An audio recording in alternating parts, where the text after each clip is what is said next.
ઉદ્ધવ જૂથની અરજી સ્વીકારીને સુપ્રીમ કોર્ટે બુધવારે સુનાવણી કરવાનો નિર્ણય લીધો છે। અગાઉ ચૂંટણી પંચે શિંદે જૂથને શિવસેનાનું નામ અને પક્ષનું ચિહ્ન આપવાનો નિર્ણય લીધો હતો। આ વિરોધમાં ઉદ્ધવ જૂથે સુપ્રીમ કોર્ટમાં જવાનો નિર્ણય કર્યો તો શિવસેનાના નામ અને ચિહ્નની લડાઈ આખરે સુપ્રીમ કોર્ટમાં પહોંચી છે। સુપ્રીમ કોર્ટે આ મુદ્દે તાકીદે સુનાવણી હાથ ધરવા સંમતિ દર્શાવી છે। તો સુનાવણી દરમિયાન ઉદ્ધવ જૂથ વતી વરિષ્ઠ વકીલ કપિલ સિબ્બલ અને અભિષેક મનુ સિંઘવીએ દલીલો કરી હતી। તેમણે કહ્યું હતું કે ઉદ્ધવ જૂથની ઓફિસ પહેલેથી જ કબજે કરી લેવામાં આવી છે। જો સાંભળવામાં નહીં આવે તો તેમના બેંક ખાતા પણ છીનવી લેવામાં આવશે। સિબ્બલે કહ્યું કે ચૂંટણી પંચનો આદેશ માત્ર વિધાનસભાના 33 સભ્યો પર આધારિત છે। તો ત્યારે આ મામલે સુપ્રીમ કોર્ટે બુધવારે બપોરે 3:30 કલાકે ચૂંટણી પંચના આદેશ વિરુદ્ધ ઉદ્ધવની અરજી પર સુનાવણી કરશે। माननीय सर्वोच्च न्यायालय ने उसे लिस्ट किया है कि 3:30 बजे उस पर सुनवाई होगी। उस याचिका पर जो इलेक्शन कमीशन के ऑर्डर पे अपील है और 3:30 बजे निश्चित होगा कि क्या होगा उस ऑर्डर पे। कल एडमिशन हियरिंग के लिए वो मैटर है, लिस्ट है और उसमें ठाकरे गुट आर्गुमेंट करेगा और एज अ कैवेटर एकनाथ शिंदे गुट को भी चांस दिया जाएगा और उसमें एज अ कैवेटर काउंटर आर्गुमेंट होगी और उसके बाद ही निश्चित हो सकता है माननीय सर्वोच्च न्यायालय उस पर क्या निर्णय ले। तो चूंटणी पंचना निर्णय विरुद्ध उद्धव जूथ सुप्रीम कोर्ट में पहुंची गયું છે। उद्धव जूथे चूंटणी पंच पर पक्षपात करવાનો આરોપ લગાવ્યો છે। મહારાષ્ટ્રના રાજકારણમાં હાલમાં આક્ષેપો પ્રત્યાક્ષેપો અને વળતા નિવેદનોનો દોર ચાલી રહ્યો છે। ચૂંટણી પ્રતીક અને પાર્ટીના નામને લઈને શિંદે જૂથ અને ઉદ્ધવ જૂથ આમને સામને છે। આ એપિસોડમાં શિવસેનાના સંસદ અને પાર્ટીના મુખપત્ર સામનાના એક્ઝિક્યુટિવ ઓડિટર સંજય રાઉતે એક ઇન્ટરવ્યુમાં ચૂંટણી પંચના નિર્ણય પર જવાબ આપ્યો હતો। ત્યારે રાઉતે ચૂંટણી પંચ વચ્ચેની વર્તમાન ખેંચતાણને મસાલા ફિલ્મ ગણાવી હતી। તો આ સાથે તેમણે એમ પણ કહ્યું હતું કે આ ફિલ્મ દિલ્હીથી ડિરેક્ટ કરવામાં આવી રહી છે। આ ફિલ્મની સ્ક્રિપ્ટ 2019 પછી લખવામાં આવી છે। તેનું નિર્દેશન દિલ્હીથી કરવામાં આવી રહ્યું છે। સંજય રાઉતને લાગે છે કે મહારાષ્ટ્રમાં જે રાજકીય પરિસ્થિતિ સામે આવી રહી છે તે એક મોટો ષડયંત્રનો ભાગ છે જે 2019ની ચૂંટણી પછી શરૂ થયું હતું। ચૂંટણી પંચ એકનાથ શિંદે જૂથને શિવસેનાનું નામ અને પ્રતીક આપ્યા બાદ ઉદ્ધવ ઠાકરે જૂથને વધુ એક મોટો ઝટકો લાગ્યો છે। સંસદ ભવનમાં એકનાથ શિંદે જૂથને ઓફિસ ફાળવવામાં આવી છે ત્યારે લોકસભા સચિવે એકનાથ શિંદે જૂથને શિવસેના કાર્યાલયો ફાળવવાનો આદેશ આપ્યો છે। લોકસભા સચિવાલયે પોતાના આદેશમાં કહ્યું છે કે સંસદ ભવનનો રૂમ નંબર 128 શિવસેના સંસદીય દળને કાર્યાલય તરીકે ફાળવવામાં આવ્યો છે।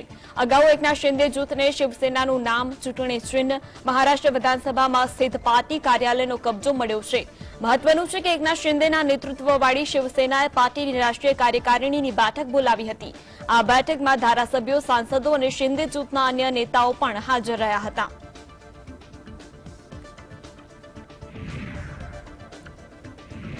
જ્યારથી આર્ટિફિશિયલ ઇન્ટેલિજન્સ ટૂલ્સ માર્કેટમાં આવ્યા છે ત્યારથી સતત ચર્ચાનો વિષય છે અને રોજગારી મેળવનારા લોકોના મનમાં તેમની નોકરી ગુમાવવાનો ડર છે। તો વાસ્તવમાં ઓપન એઆઈના ચેટબોટ ચેટ જીપીટીએ માર્કેટમાં સનસનાટી મચાવી દીધી છે કારણ કે આ તમામ કાર્યોને થોડીક સેકન્ડોમાં ઝડપથી પૂર્ણ કરી રહ્યું છે। જે કામ માટે કંપનીઓ સામાન્ય રીતે લોકોને હાયર કરે છે તે આ ચેટબોટ થોડી વારમાં પૂર્ણ કરે છે। આવી સ્થિતિમાં નોકરી ગુમાવવાનો ડર દરેકના મનમાં બેઠો છે। સુપ્રીમ કોર્ટના ન્યાયાધીશ હિમા કોહલીએ આર્ટિફિશિયલ ઇન્ટેલિજન્સના ઘણા ફાયદાઓની યાદી આપી અને કહ્યું છે કે લોકોએ તેનાથી બિલકુલ ડરવું જોઈએ નહીં કારણ કે આ ટૂલની મદદથી તેઓ તેમના કામમાં સુધારો કરી શકે છે। હિમા કોહલીએ કહ્યું કે લોકોએ એઆઈ ટૂલ્સને ખતરા તરીકે નહીં પરંતુ તક તરીકે જોવું જોઈએ।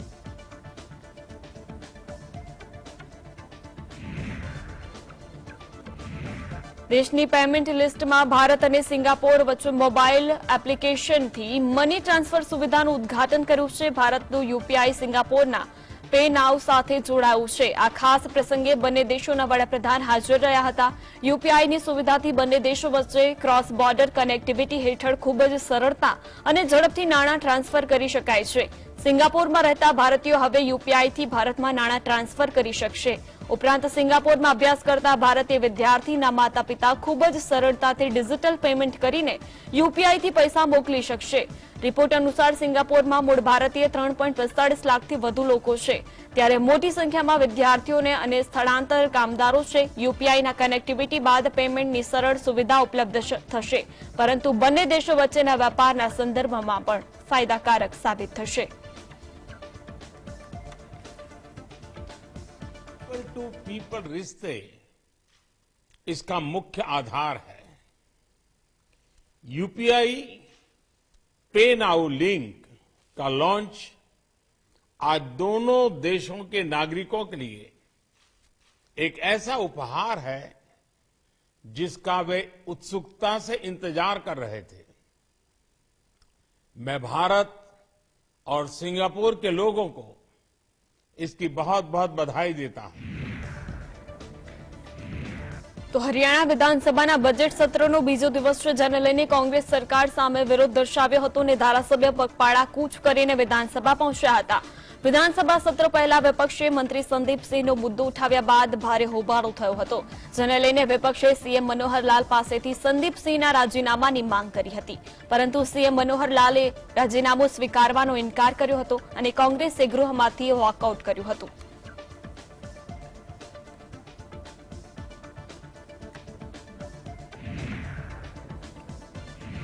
ભાજપના નેતા રવિશંકર પ્રસાદે ફરીવાર બિહારના સીએમ નીતિશ કુમાર પર આકરા પ્રહાર કર્યા છે. તેમણે જણાવ્યું કે નીતિશ કુમાર માટે પીએમ પદ માટે કોઈ જગ્યા નથી. પીએમ મોદીની આગેવાનીમાં દેશ આગળ વધી રહ્યો છે. નીતિશ કુમાર પીએમ બનવા માટે દિવસે સપના જોઈ રહ્યા છે. રવિશંકર પ્રસાદે આ પ્રકારના નિવેદન એવા સમયે આપ્યું જ્યારે ઉપેન્દ્ર કુશવાહાએ નીતિશ કુમાર સાથે છેડો ફાડી નવા પક્ષની રચના કરી છે. दिन में सपने देखने पर कोई बंदिश तो नहीं है ना. नीतीश कुमार जी प्रधानमंत्री पद की कोई वैकेंसी नहीं है. 14 में जीते मोदी जी की अगुवाई में, 19 में और जीते, 24 में और जीतेंगे, क्योंकि मोदी जी की अगुवाई में देश दुनिया की बड़ी ताकत बना है. गरीबों की चिंता हो रही है, उपेक्षितों की चिंता हो रही है. भारत का इकोनॉमिक माइट, भारत का मिलिट्री माइट सब दुनिया में आगे बढ़ रहा है. 5th economy of the world Indian को छोड़कर के. તો ઉત્તર પ્રદેશ વિધાનસભાના બજેટ સત્રના પહેલા જ દિવસે હોબાળો થયો હતો, જે બાદ સમાજવાદી પાર્ટીના ધારાસભ્યોએ વિરોધ શરૂ કર્યો હતો.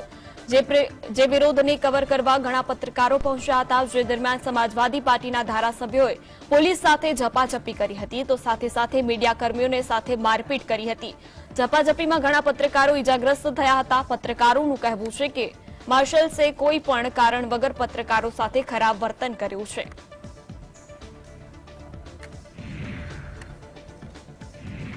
કોંગ્રેસના રાષ્ટ્રીય અધ્યક્ષ મલ્લિકાર્જુન ખડગે મંગળવારે દીમાપુરના ડિફુકર ગામમાં ચૂંટણી રેલીને સંબોધન કર્યું હતું. દરમિયાન તેમણે ભાજપ પર જોરદાર નિશાન સાધ્યું. ખડગે ભાજપ પર નાગાલેન્ડને લૂંટવાનો આરોપ લગાવ્યો છે. તેમણે કેન્દ્રની મોદી સરકારને ઘેરતા કહ્યું છે કે છેલ્લા 9 વર્ષથી નફરત અને ડરનું વાતાવરણ બનાવવામાં આવી રહ્યું છે. ખડગેએ વધુમાં કહ્યું કે ભારતનું બંધારણ ખૂબ જ મજબૂત છે. ભાજપે નાગાલેન્ડને લૂંટી લીધું છે. મોદી શાસનમાં છેલ્લા 9 વર્ષમાં નફરત અને ભયનું વાતાવરણ સર્જાઈ રહ્યું છે. ધર્મ અને જાતિના નામે લોકોને વહેંચવામાં આવી રહ્યા છે. ધનિકોને વધુ અમીર બનાવવામાં આવી રહ્યા છે. ખ્રિસ્તી સમાજ પર હુમલાઓ થઈ રહ્યા છે. चंद बड़े लोग के लिए बीजेपी जल जंगल और जमीन के दौरान एसटी वर्ग के लोगों के खिलाफ अपराधों में 26% की बढ़ोतरी हो गई है. તો વિદેશ મંત્રી એસ જયશંકરે ચીન સાથેના સરહદ વિવાદ મુદ્દે કોંગ્રેસના આક્ષેપ પર વળતો પ્રહાર કર્યો હતો. જયશંકરે કહ્યું કે અત્યાર સુધીમાં સૌથી વધારે સેના એલએસી પર વડાપ્રધાન મોદીએ મોકલી છે, તો કોંગ્રેસના નેતા રાહુલ ગાંધીએ નથી મોકલી. ન્યૂઝ એજન્સી એએનઆઈને આપેલા ઇન્ટરવ્યુમાં એસ જયશંકરને પૂછવામાં આવ્યું હતું કે કોંગ્રેસ આરોપ લગાવે છે કે તમે અને પીએમ મોદી ચીનનું નામ લેવાથી ડરો છો. તેના પર જયશંકરે કહ્યું કે હું ચીનનું નામ નથી લઈ રહ્યો. If we were being accommodative, who sent the Indian army to the LAC?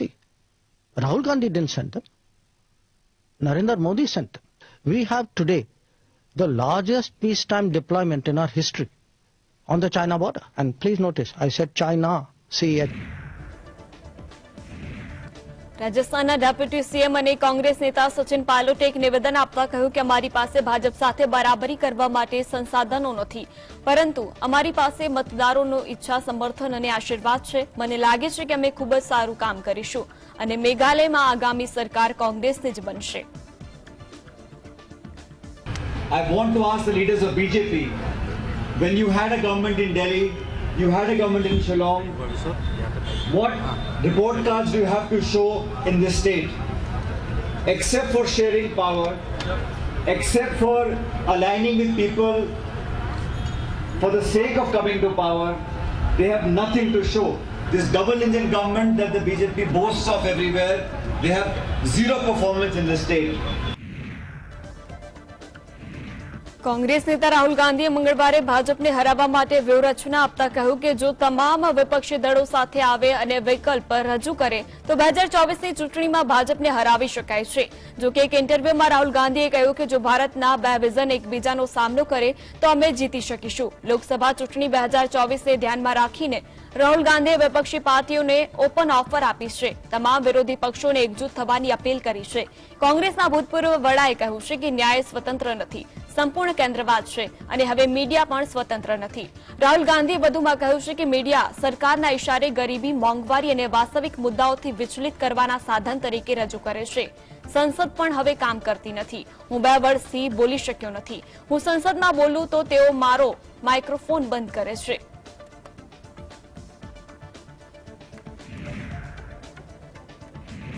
ભાજપના રાષ્ટ્રીય અધ્યક્ષ જેપી નડ્ડા મંગળવારે કર્ણાટકની મુલાકાતે પહોંચ્યા હતા. અહીં તેમણે જાહેર સભાને સંબોધન કરતા કહ્યું કે આજે હું ગર્વથી કહી શકું છું કે મોદી સરકારની જનહિતકારી નીતિઓના પરિણામે ગરીબો, દલિતો, યુવાનો, ખેડૂતો અને મહિલાઓનું કલ્યાણ થયું છે. તેમણે વધુમાં કહ્યું કે મને ખૂબ જ ખુશી છે કે બીએસ યેદિયુરપ્પા અને સીએમ બોમ્માઈએ તેમના બજેટ દ્વારા ગરીબી તરફ નીતિઓને આગળ ધપાવી છે.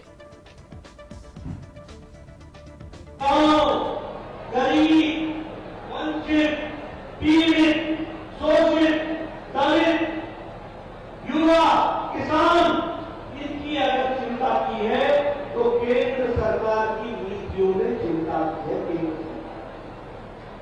और मुझे खुशी है कि पहले येदियुरप्पा जी ने और बाद में मोदी साहब ने अपने बजट के माध्यम से गांव, गरीब, वंचित, पीड़ित, शोषित, दलित, एससी, एसटी, इनकी भी चिंता की है.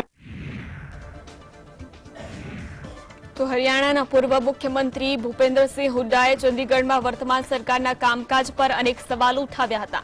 તેમણે હરિયાણા સરકાર પર બેરોજગારી, મહિલાઓની સુરક્ષા અને કાયદો વ્યવસ્થાની સાથે અન્ય અનેક મુદ્દાઓ પર નિશાન સાધ્યું. તેમણે ચૂંટણી પહેલા પ્રજાને આપેલા વચનો ક્યારે પૂરા થશે તેવી રજૂઆત કરી સરકાર સામે વિરોધ પ્રદર્શન કર્યું હતું.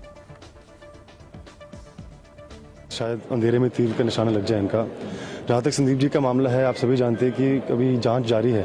तो जब तक आरोपी को आप दोषी नहीं ठहरा सकते, जब तक he is not proven guilty, आप उनको कुछ इस्तीफा, वैसे भी उन्होंने अपने पोर्टफोलियो से इस्तीफा दे रखा है. तो उनको जो कोर्ट है, या तो उनको कोर्ट में विश्वास नहीं है, जुडिशियल सिस्टम में विश्वास नहीं है, तो जो कार्रवाई है वो होने दो और फिर पानी का पानी समय के अनुसार हो जाएगा. तो मेरी कांग्रेस पार्टी से प्रार्थना है कि हम विश्व के सबसे बड़े लोकतंत्र है, तो लोकतंत्र में हाँ बिल्कुल विपक्ष को अपनी भूमिका निभानी चाहिए, लेकिन थोड़ी जिम्मेदारी के साथ निभानी चाहिए. તો બિહારના ગ્રામીણ વિકાસ રાજ્યમંત્રી અને કોંગ્રેસના નેતા રવિન્દ્રનાથ મિશ્રને છપરાના એમપી એમએલએ કોર્ટે આજીવન કેદની સજા ફટકારી છે. પૂર્વ મંત્રીને ચૂંટણી દરમિયાન હત્યાના કેસમાં કોર્ટે દોષિત ઠેરવ્યો હતો. એક અઠવાડિયા પહેલા આ મામલે સુનાવણી કરવામાં આવી હતી, જેમાં કોર્ટે તેમને દોષિત ઠેરવ્યો હતો. 1990ની વિધાનસભાની ચૂંટણી દરમિયાન માઝીના બૂથ પર એક વ્યક્તિને ગોળી મારીને હત્યા કરી દેવામાં આવી હતી. તો આ મામલે પૂર્વ મંત્રી વિરુદ્ધ કેસ નોંધવામાં આવ્યો હતો. કોર્ટે સુનાવણી બાદ પહેલા જ કોંગ્રેસના નેતાને દોષિત ઠેરવ્યા હતા. રવિન્દ્રનાથ મિશ્ર રાબડી દેવીની સરકારમાં મંત્રી હતા.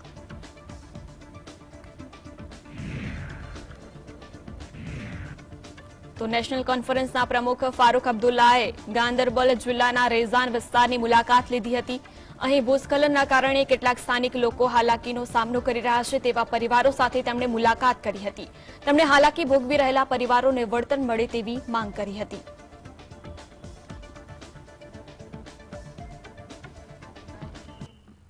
और भविष्य तक नहीं रहे। इसलिए बहुत जरूरी है कि हमें फौरन इनकी इमदाद करनी चाहिए।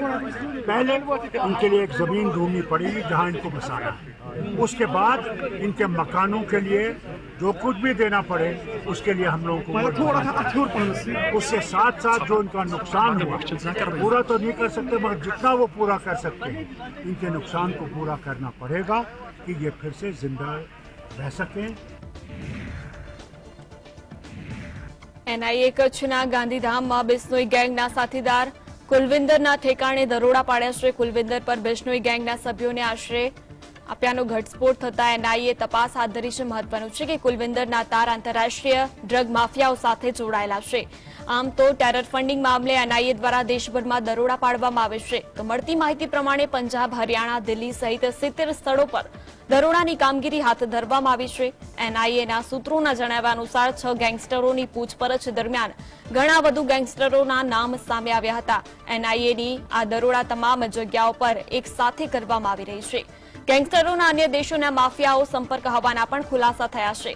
તો ભારતમાં લોરેન્સ બિશ્નોઈ અને બવાના ગેંગના આતંકી ફંડિંગ એકઠું કરી રહ્યા હતા।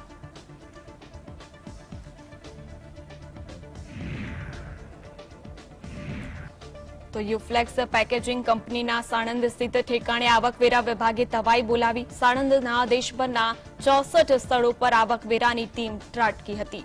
તો આઈટીની ટીમે વહેલી સવારથી જ નોઈડા, મુંબઈ, દિલ્હી સહિત કંપનીના 64 સ્થળો પર સર્ચ ઓપરેશન હાથ ધર્યું। તો યુનિફ્લેક્સના નોઈડામાં આવેલા 20 સ્થળો પર આવકવેરા વિભાગે વ્યાપક તપાસ શરૂ કરી। પ્રાથમિક તપાસમાં હિસાબમાં ગોટાળા અને કરચોરી સામે આવી છે। મહત્વનું છે કે આવકવેરા વિભાગે છેલ્લા કેટલાક દિવસોથી કંપનીના ખાતા પર નજર રાખી રહ્યું હતું, ત્યારબાદ દરોડા પાડી સર્ચ ઓપરેશન કરવામાં આવ્યું છે।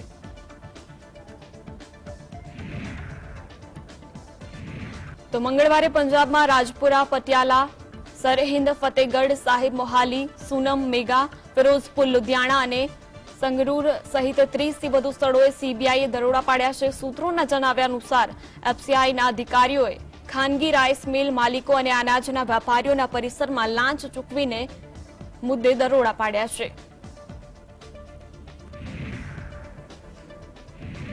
ઈડીએ ઝારખંડ સરકારના ગ્રામીણ વિકાસ મંત્રાલયમાં એન્જિનિયર વિરેન્દ્ર રામ સાથે સંકળાયેલા રાંચી સહિત દેશભરમાં 24 સ્થળોએ દરોડા પાડ્યા છે। તો રાજ્યની રાજધાની રાંચી, જમશેદપુર અને દિલ્હી સહિત લગભગ 2 ડઝન સ્થળોએ ફેડરલ ઇન્વેસ્ટિગેશન એજન્સીના અધિકારીઓએ પ્રિવેન્શન ઓફ મની લોન્ડરિંગ એક્ટની જોગવાઈઓ હેઠળ દરોડા પાડ્યા છે। તો મની લોન્ડરિંગ કેસમાં વિજિલન્સની ફરિયાદ કર્યા બાદ સામે આવ્યું છે કે સરકારી કામની ગ્રાન્ટમાં બદલામાં કથિત કમિશન ચૂકવવામાં આવ્યા છે। તો કોંગ્રેસના મહાસચિવ પ્રિયંકા ગાંધીએ મંગળવારે કેન્દ્ર સરકાર પર ગંભીર આરોપો લગાવ્યા છે। તેમણે કેન્દ્ર સરકાર પર ટ્વીટ કરી માહિતી આપતા જણાવ્યું કે કોંગ્રેસના અધિવેશનને ખોરવી નાખવા તેમજ અદાણી કેસનો મુદ્દા પરથી ધ્યાન હટાવવા માટે કેન્દ્ર સરકાર છત્તીસગઢમાં દરોડા પાડી રહી છે। પ્રિયંકા ગાંધીએ ટ્વીટ કરી જણાવ્યું કે વડાપ્રધાનના મિત્ર ગૌતમ અદાણી પર શેલ કંપનીઓ દ્વારા ઉચાપત અને અન્ય ઘણા ગંભીર આરોપો હતા, પરંતુ શું તમે કોઈ પણ એજન્સીને તેની તપાસ કરતી જોઈ? તેમણે વધુમાં લખ્યું કે કોંગ્રેસ દેશના મુદ્દા પર નિર્ભરતાથી અવાજ ઉઠાવવાનું ચાલુ રાખશે। કોંગ્રેસના અધિવેશનમાં અમે મોંઘવારી, બેરોજગારી અને ભ્રષ્ટાચાર સામે અવાજ ઉઠાવવાની પ્રતિજ્ઞા લઈશું।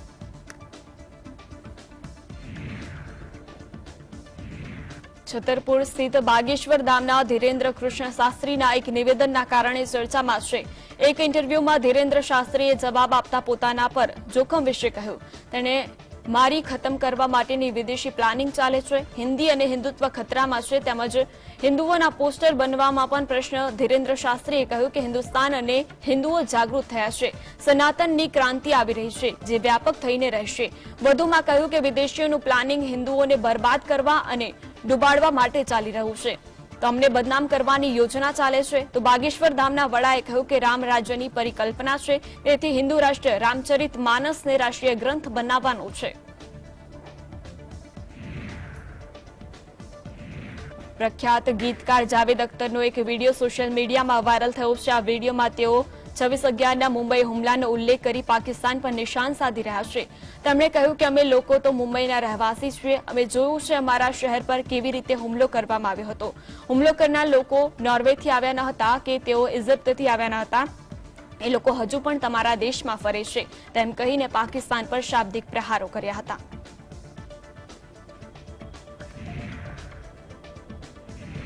મુંબઈમાં શો કરી રહેલા સિંગર સોનુ નિગમ પર હુમલાની ઘટના બની છે. હુમલો ધારાસભ્યના દીકરાએ કર્યો હોવાના આરોપ લગાડવામાં આવ્યા છે. આ હુમલો મુંબઈના ચેમ્બુર વિસ્તારમાં એક શો દરમિયાન થયો હતો. હુમલામાં સોનુ નિગમના મિત્ર રબ્બાની મુસ્તફા ખાનને વધુ ઈજાઓ થઈ છે. ત્યારે ખાનને હોસ્પિટલ લઈ જવામાં આવ્યો ત્યારે સોનુ નિગમ પણ તેની સાથે હતા, પરંતુ સોનુ નિગમ પોતાનું નિવેદન નોંધવા પોલીસ સ્ટેશન પહોંચ્યા હતા. નોંધનીય છે કે છેલ્લા 4 દિવસથી સ્થાનિક ધારાસભ્ય પ્રકાશ પાટેરપેકર વતી ચેમ્બુર ફેસ્ટિવલના ચાલી રહ્યો હતો. ત્યારે સોમવારે કાર્યક્રમનો છેલ્લો દિવસ હતો. ત્યારે સોનુ નિગમ સ્ટેજ પર પરફોર્મ કરી રહ્યા હતા. ત્યારે ધારાસભ્ય પ્રકાશ પાટેરપેકરના પુત્રએ કથિત રીતે સોનુના મેનેજર સાઈરાજ સાથે ગેરવર્તણૂક કરી હતી.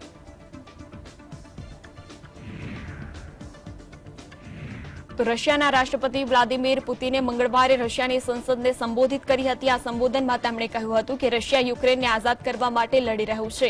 તો આ ઉપરાંત તેમણે પશ્ચિમના દેશો પર ગંભીર આક્ષેપો કર્યા હતા. પુતિનનું સંબોધન અમેરિકી રાષ્ટ્રપતિ જો બાઇડનની યુક્રેનની મુલાકાતના એક દિવસ બાદ આવ્યું છે. પુતિને પોતાના સંબોધનમાં પોતાના દેશના લોકોની સુરક્ષાને મહત્વપૂર્ણ ગણાવી અને યુદ્ધ સાથે જોડાયેલી ઘણી જાહેરાતો પણ કરી હતી. વ્લાદિમીર પુતિને પોતાના સંબોધનમાં કહ્યું હતું કે તેઓ એવા સમયે દેશને સંબોધિત કરી રહ્યા છે જે દેશ માટે મુશ્કેલ અને મહત્વપૂર્ણ છે. સમગ્ર વિશ્વમાં મોટા ફેરફારો થઈ રહ્યા છે. પુતિને કહ્યું કે રશિયા યુક્રેનને આઝાદ કરવા માટે લડી રહ્યું છે. પુતિને પશ્ચિમી દેશોની પણ ટીકા કરતા કહ્યું કે મોસ્કોએ નાટો સાથે શાંતિ મંત્રણાનો પ્રસ્તાવ મૂક્યો હતો, પરંતુ નાટોએ યોગ્ય જવાબ આપ્યો ન હતો. સપ્તાહના અંતે રશિયાના 70 વર્ષીય રાષ્ટ્રપતિ પુતિને બીજી મેડિકલ તપાસ કરાવી હતી. અત્યારથી સારવારનું અપેક્ષિત પરિણામ આવ્યું નથી. તેથી પુતિન ફરીથી બોડી ચેકઅપ કરાવશે અને 5મી માર્ચથી સારવારની નવી પદ્ધતિઓ શરૂ કરવામાં આવશે, જેના કારણે આગામી દિવસોમાં રાષ્ટ્રપતિની યોજના અને નિર્ણયો પર ગંભીર અસર થઈ શકે છે.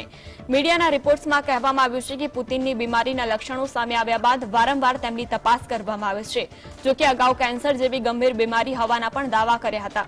ભૂતકાળમાં એક વિડીયો વાયરલ થયો હતો જેમાં સ્પષ્ટપણે નજરે પડે છે કે પુતિનની તબિયત ઠીક નથી. તો ક્યુબાના નેતા સાથેની તાજેતરની બેઠક દરમિયાન પુતિન નર્વસ અને હિંસક રીતે તેમની ખુરશીને પકડેલા જોવા મળ્યા હતા. તેમજ તેમના હાથનો રંગ બદલવાનો પણ દાવો કરાયો હતો. યુક્રેનના રાષ્ટ્રપતિ ઝેલેન્સ્કીએ ચીનના રાષ્ટ્રપતિ જિનપિંગને સીધી ચેતવણી આપી છે. ઝેલેન્સ્કીએ કહ્યું છે કે અમારા માટે તે મહત્વનું છે કે ચીનના યુદ્ધમાં રશિયન ફેડરેશનને સમર્થન ન આપે. વાસ્તવમાં હું ઈચ્છું છું કે તે અમારી તરફેણમાં હોય. જો કે અત્યારે મને નથી લાગતું કે તે શક્ય છે, પરંતુ હું ચીન માટે અહીં શું થઈ શક્યું છે તેનું વ્યવહારિક મૂલ્યાંકન કરવાની તક જોઈ રહ્યો છું. તેમણે ઉમેર્યું કે કારણ કે જો ચીન રશિયા સાથે ગઠબંધન કરશે તો વિશ્વ યુદ્ધ થશે અને મને લાગે છે કે ચીન તેનાથી વાકેફ છે. આ ટિપ્પણીઓ ત્યારે આવી રહી છે જ્યારે યુએસ પ્રમુખ જો બાઇડને ઝેલેન્સ્કી સાથે મુલાકાત કરવા માટે યુક્રેનની અઘોષિત મુલાકાત લીધી હતી. તો દેશમાં રશિયાના આક્રમણની 1 વર્ષની વર્ષગાંઠ પહેલા એકતાનું પ્રતીક ગણવામાં આવે છે. જો બાઇડને કીવમાં 5 કલાકથી વધુ સમય પસાર કર્યો હતો.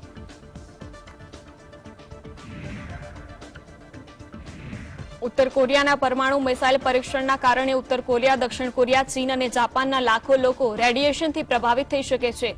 તો સિયોલ સ્થિત એક માનવ અધિકાર સંગઠને મંગળવારે રિપોર્ટમાં સમગ્ર માહિતી જાહેર કરી છે.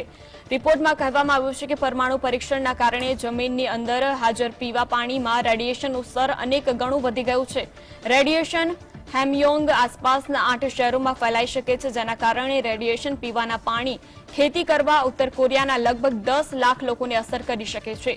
જોકે વર્ષ 2015માં દક્ષિણ કોરિયાની ફૂડ સેફ્ટી એજન્સીએ ચીનની આયાત કરેલા મશરૂમમાં 9 ગણું વધારે રેડિયેશન જોવા મળ્યું હતું. ત્યારે તપાસ એજન્સીને જાણવા મળ્યું કે મશરૂમ ઉત્તર કોરિયાથી ચીનમાં દાણચોરી કરી દક્ષિણ કોરિયા લવાયા હતા. જોકે નિષ્ણાંતોનું કહેવું છે કે રેડિયેશનના કારણે લોકો કેન્સર જેવી અનેક બીમારીઓની ઝપેટમાં આવી શકે છે.